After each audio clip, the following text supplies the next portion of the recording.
Hello రాగి video చూసిపోండబ్బా.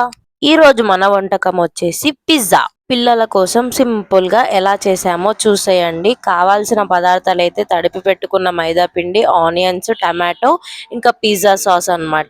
ముందుగా మైదా పిండిని ఒక ప్లేట్ లో ఇలా రౌండ్ గా చేసుకోవాలి, చపాతీ లాగా. అంత పల్చగా కాకుండా మందంగా చేసుకోవాలన్నమాట.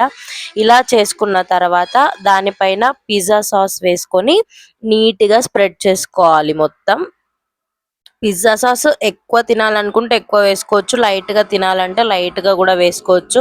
పిల్లలకనే కాదు గైస్, మనం కూడా తినొచ్చు. పిల్లలు ఎక్కువ కూరగాయలు తినారు కాబట్టి ఇలా సింపుల్ గా చేసుకోవచ్చు అన్నమాట.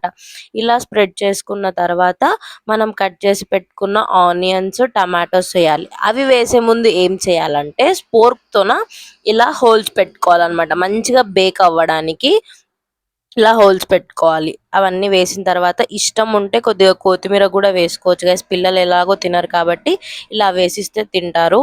కొత్తిమీర కూడా వేసి ఇంకా మనం స్టవ్ ఆన్ చేసి బాండ్లీ పెట్టుకొని, ఓవెన్ ఉంటే ఓవెన్ లో చేసుకోవచ్చు. మాకు ఓవెన్ లేదు కాబట్టి మేము బాండ్లీలో ఇసుక పోసి, ఇసుక పైన ఒక స్టాండ్ పెట్టి ఆ స్టాండ్ పైన ఇది పెట్టామన్నమాట.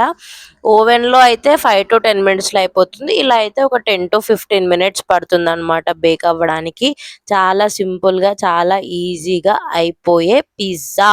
బేక్ అయినట్టు ఎలా తెలుస్తుంది అని అనుకోకండి, ఇలా మంచిగా పొంగుతుంది అనమాట. ఇలా పొంగినప్పుడు మంచిగా బేక్ అయిందని ఇంకా ఆఫ్ చేసుకొని పీసెస్ లాగా కట్ చేసుకొని తినేయడమే గైస్. చాలా అంటే చాలా టేస్టీగా వచ్చింది. ఈ వీడియో కనుక మీకు నచ్చినట్లయితే like, share and subscribe to simply Charishma. Thank you.